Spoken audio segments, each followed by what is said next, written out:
JSSC के notification में लिखा हुआ है कि एक साथ आप डबल डिग्री का नहीं शो कर सकते हैं, लेकिन डबल डिग्री वाला भी को कर लीजिए। पिछले 16 दिनों से राजभवन के समक्ष जेएसएससी पीजीटी एग्जाम में धांधली की जांच की मांग को लेकर परीक्षार्थी प्रदर्शन धरना पर है। धरने पर बैठे कुछ परीक्षार्थियों ने नेता प्रतिपक्ष अमर बावरी से उनके आवास पर मुलाकात की, उन्हें जेएसएससी पीजीटी एग्जाम में हुई गड़बड़ी की विस्तृत जानकारी दी। परीक्षार्थियों ने बताया कि कैसे एक ही परीक्षा केंद्र के 500 से ज़्यादा परीक्षार्थी सफल हुए और टॉपर भी।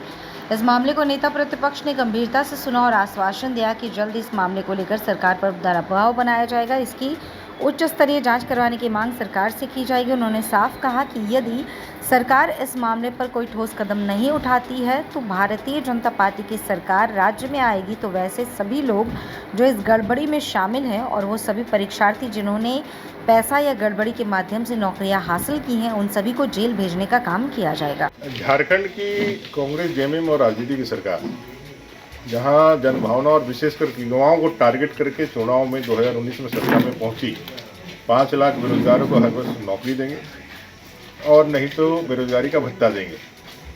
वो सरकार नौकरी तो नहीं दे पाई और जो भी गिनी चुनी नौकरियां दे रहे हैं उसमें भी भ्रष्टाचार एक चरम पर है।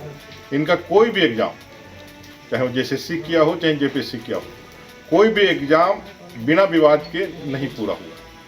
सब में जांच के लिए कहा गया, सब में जांच के लिए बोला गया। लोगों ने एसआईटी का भी गठन इसकी सरकार ने किया, लेकिन उसका कोई रिजल्ट फलाफल नहीं आया। जिस कंपनी को एग्जाम कंडक्ट करने की जिम्मेवारी मिलेगी उसको ब्लैक लिस्ट किया गया, उसको सौकोज किया गया, लेकिन उसी से फिर एग्जाम लेकर के एक एक सेंटर से सारे बच्चों को पास करा गया। आज जो लोग गला फाड़ फाड़ कर नीट के एग्जाम के बारे में कह रहे हैं, देश के प्रधानमंत्री से जवाब चाह रहे हैं, उनको पहले ये बताना चाहिए कि राज्य के अंदर इतना बड़ा घोटाला जेएसएससी के इस पीजीटी के एग्जाम में हुआ, उसके बारे में वो क्या कहना चाहते हैं। इसकी जांच होनी चाहिए और इसकी जांच की डिमांड हम लोग राज्य की सरकार से करते हैं। सर, विधानसभा में भी ये बात आएगी। युवाओं के विषय इस बार प्रखरता से उठेगा। पीजीटी के मामले में लोगों को न्याय मिले, नौकरियां मिलनी चाहिए। हम लोगों का पहला सबसे बड़ा हमारा जो है ये डिमांड है, नौकरी मिलना चाहिए। लेकिन गलत नौकरियां मिल जाएगा तो बंगाल उदाहरण है। अगर नौकरियां राजनीतिक कारणों से पैसा लेकर के यदि दोगे तो अपनी सरकार जब आएगी, भारतीय जनता पार्टी की जब सरकार आएगी, तो वैसे परीक्षार्थी भी जो गलत तरीके से पैसा दे करके पैरवी से जो नौकरियां पाए हैं उनकी नौकरियां भी जाएगी, जेल भी जाएंगे। नहीं रहा है, कम से कम इस पे जांच हो। क्या है मामला? मामला ऐसा है कि एक ही सेंटर से 500 लोग पास हो गए। 3120 पदों के लिए ये एग्ज़ाम हुआ था, उसमें से मात्र 6 सेंटर से 1684 बच्चे पास हो गए। ऐसे हर जगह से ही कुछ हुआ है। टीसी में एक सब्जेक्ट में बहुत ज़्यादा रिजल्ट आया है, बाकी में कम। तो ये जो अनइवन रिजल्ट का जो प्रोसेस है और ये जो धांधली के जो हम लोग को पता है धांधली हुआ है, ठीक है, ये जो धांधली से जो रिजल्ट आया है उसी के खिलाफ आज हम लोग एक एप्लीकेशन देने के लिए आए हुए थे। नेता प्रतिपक्ष है और इनसे मिलके हमने अपनी सारी बात बताई और हमें आश्वासन मिला है कि आगे इस पर अपने सवाल अभी धरना प्रदर्शन आप कर रहे हैं, कितने दिनों से कर रहे हैं?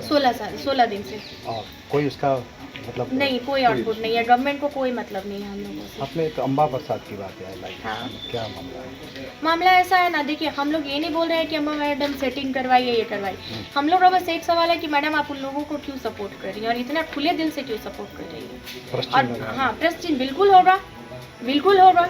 अगर मान लीजिए कि रोज़ रोज़ हम एक ही आदमी के पास जाएंगे और अगर हमको पता और एक ही प्रोसेस में और उसके खिलाफ राज्य में बड़ी संख्या में लोग धरना पर बैठे, मैडम आप हमारे पास एक भी दिन नहीं आ रही हैं और उन लोग को आप फूल माला चढ़वा रही हैं और मिठाई खिला रही है, तो क्यों नहीं प्रश्न चिन्ह उठेगा? क्यों नहीं सवाल उनके ऊपर उठेगा? तो आप मांग करती है कि मतलब अम्बा प्रसाद पर भी बातें आनी चाहिए? नहीं, हम ये नहीं कहते हैं कि अम्बा प्रसाद इसमें शामिल है या अम्बा प्रसाद धांधली की है। बस मेरा कहना है कि आप उन लोगों के साथ क्यों खड़ी हैं?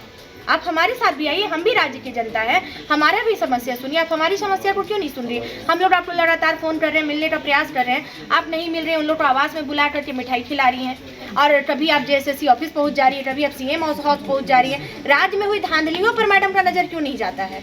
कहीं ना कहीं जेएसएससी के नोटिफिकेशन में लिखा हुआ है कि एक साथ आप डबल डिग्री का नहीं शो कर सकते हैं, लेकिन डबल डिग्री वाला भी को कर लीजिए।